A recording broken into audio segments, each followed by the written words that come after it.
So welcome to technical session number 16. We're going to be talking about note-taking and documentation.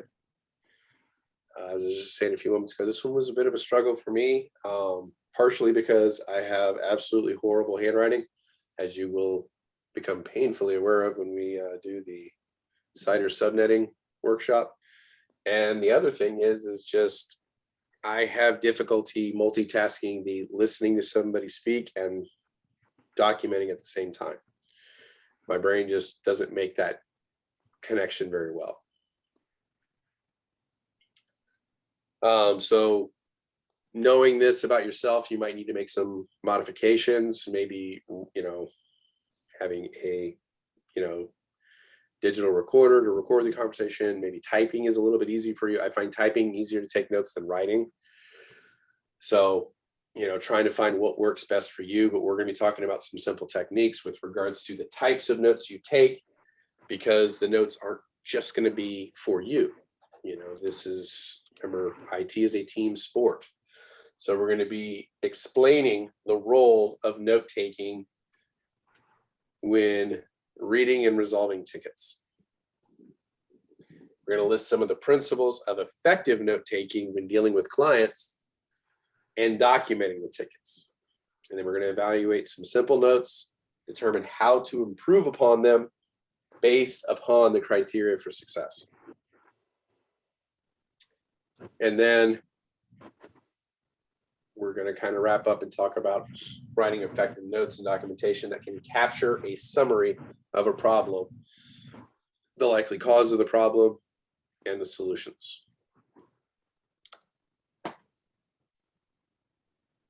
So what are some skills a good note taker would have?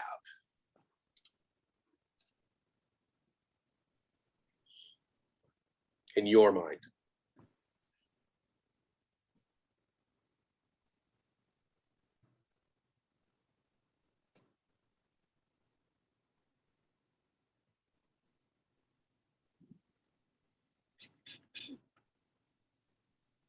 Good listening skills. There you go. Be a good start.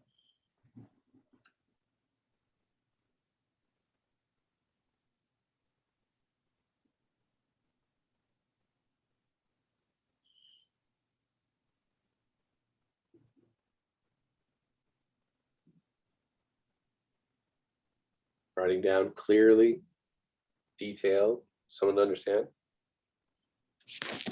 Multitasking. In this particular aspect, it is a shortcoming of mine. Attention to detail. Okay. Spelling, organization, and listening. Oh, I'm 1 out of 3 there. So here's 33% ain't bad.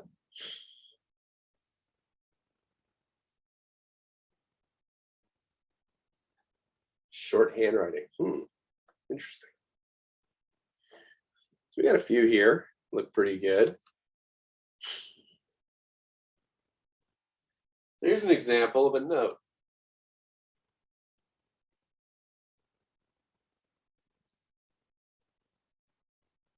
Rahel, can you please read that one out for us? Note 1. Every time she tries to open Adobe, she gets an error. MG, she cannot do any WK until issues is RSD. Interesting. Anybody have any ideas, problems on this one?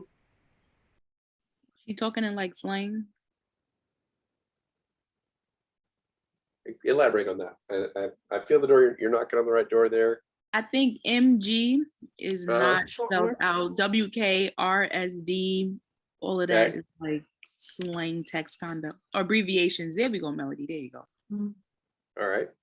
So abbreviations. Sometimes these abbreviations can mean different things to different people from different places, right?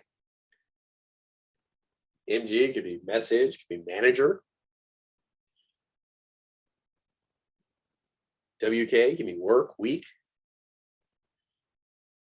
RSD, resolved, rescheduled, responded. Anything else sticking out to you on this one? Anybody? Yeah, pronouns, no specifics. We don't know who, what, when, where. Okay. So who is she? Yeah, No idea, right? Who is she? no clue. Anything else? Okay, what is MG? I like that. I like it, Oscar. Perfect. What Adobe at? You know, Adobe has a lot of different, is it Photoshop? Reader? They have a lot of different applications. So which particular product is the infamous she having an issue with? What is the error message? Starting to see problems come up. They're not taking notes where anybody can read and understand. Here's a critical one. How do we get in touch with she?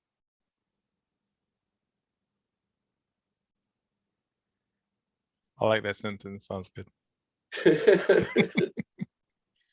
So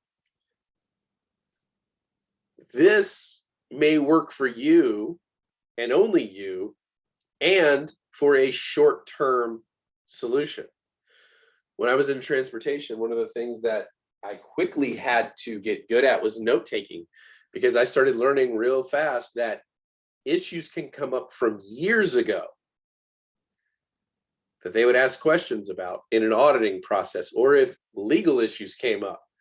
You know, what are the details on this case? What happened?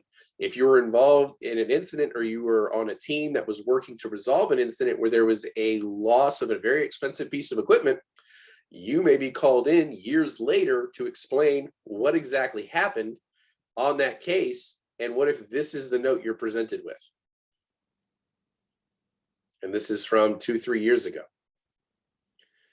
I would say you've probably slept a few times since then, and likely forgotten a lot of the details involved, right?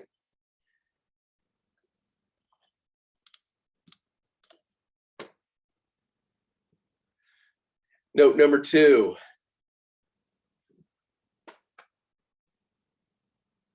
Kevin, can you read for us, please? Note 2, 2/8/16, 2:34 p.m.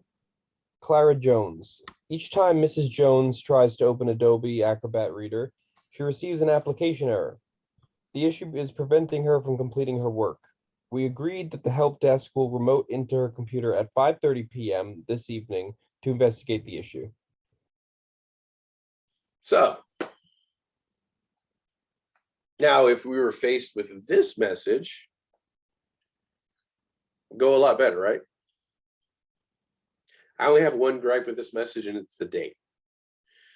Because depending on where you work, they'll put the day first, month second, or month first, day second. And if you're in the military, I think it's like day, year, month.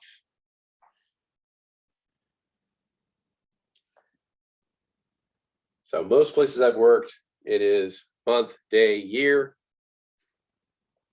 CUNY does day, month, year. So that was kind of a switch for me to get used to. So, like, we should write it out like words instead of No, that's numbers? just my personal pick on this one. Usually they will have a generated format that it would be put in. Oh, okay. Alrighty. So, but it clearly identifies when, it identifies who, Clara, Adobe Acrobat Reader, so it identifies what's having the issue. She's getting an application error. You know, I mean, it's a lot more detailed information. Took probably 20 seconds longer to write, depending on how fast you type, I guess. So we can see a clear difference between here and here. Not just for you later, but for coworkers who may be coming behind you.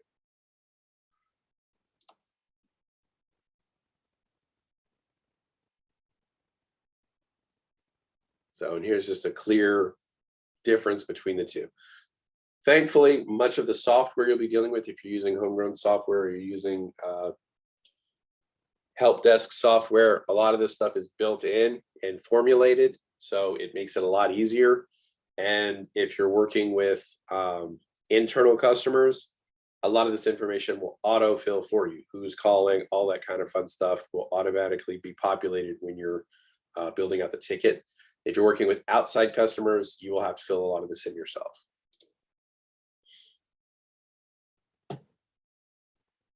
All right. Primary criteria, there's 8 of them for effective note taking. So right out of the gate, full name.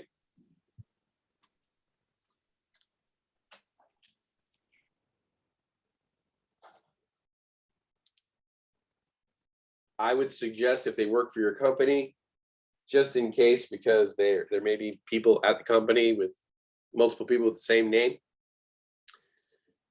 maybe put their title as well. Record the date and time you spoke to the client. Number 2. 3, use standard English and correct grammar. That is if you are obviously in a market where English is the primary language. If you are somewhere else, you're using the primary language of the market you're in. So this is specific if you're using it, say, here or England. So utilize correct grammar and standard English. Be concise. We're not looking for a novel. You just want the facts, only the facts. Break it down as quick as you can. But make sure you cover, like Greg said, the who, what, when, where, why. And possibly the how. Include important details about the case. I once had a client that I had to work with, and anytime something went wrong, she would take me back to the beginning. And by the beginning, I mean, oh, when the driver woke up this morning, and then would take me through the driver's entire day up until the point where things went bad, instead of just giving me just the important details of what went wrong at the time when the driver had the incident.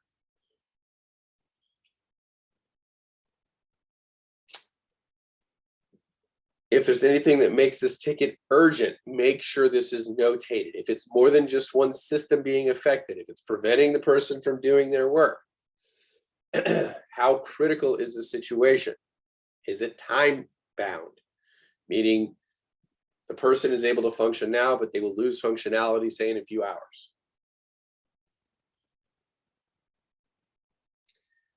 And if you have made any attempts to perform repairs and they have not worked, make sure you document any unsuccessful actions you have taken. So if anybody comes behind you, you're not duplicating work.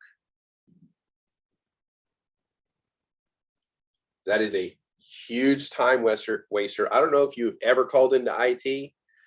They couldn't fix your problem. They say they'll call you back. You never hear back. You call them back again. The person on the phone with you can't seem to find the ticket. And then they start going through all the same steps that the person you just talked to went through. Has anybody had that happen to them? How did you feel, Stephanie, when that happened? I was mad. All the time. Upset. You're upset. 'Cause You're mad. I felt like somebody wasn't doing their job. The first person basically was just getting you off the phone. I tried a couple things and just get rid, like, I'm done. Right. How many have had this happen more than one, like more than once on the same ticket? I had this happen to me, and it sucks because like I probably called like 3 times, and the third time was a nice guy. He did everything to try to fix it. He said he was going to email this person, and then nothing happened. And then when I called back, is someone who's like, well, they already emailed it. Okay, bye. Sucks. That's a good example of poor customer service, right? You know, so this is where it is important that you're updating these notes, because we don't want to give the customer the same experience, especially if we've experienced it before, right?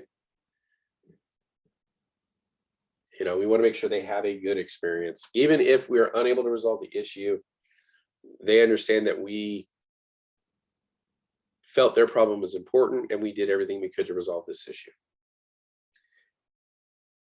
All right. At this point, you're also going to record any specific actions you have taken or the client may have taken or plan to take, and the timeline. Like, I'm going to continue working on this problem. I will contact you back tomorrow by close of business. And by close of business, I mean 5 p.m. Eastern Standard Time. So the client will expect a communication from you by that time. How will that communication take place? Is it going to be by phone? Is it going to be by email? Is it going to be through the ticketing system? Make sure you communicate this with the client. I will shoot you an email by 5 o'clock tomorrow. And then you have to follow up with this. So many of these softwares can allow you to set alarms or alerts to let you know to follow up with the customers.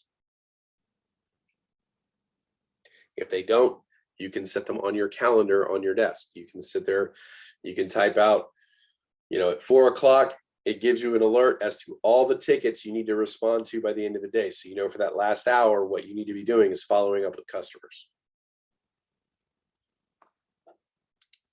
Questions so far?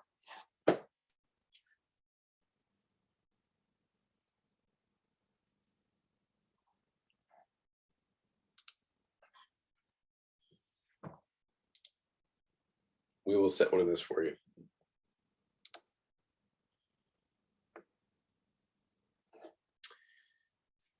So in your mind, and obviously, very small note, but what is the difference between note-taking and documenting?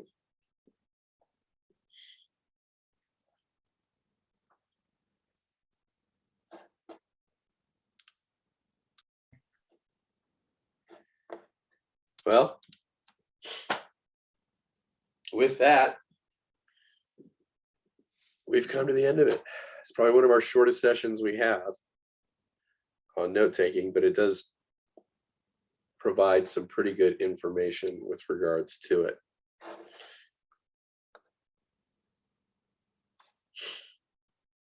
Yeah, everybody will approach note-taking differently, but when you are putting them in the system, you need to make sure you get all those key pieces of information so that you can properly fill out the tickets and work through them.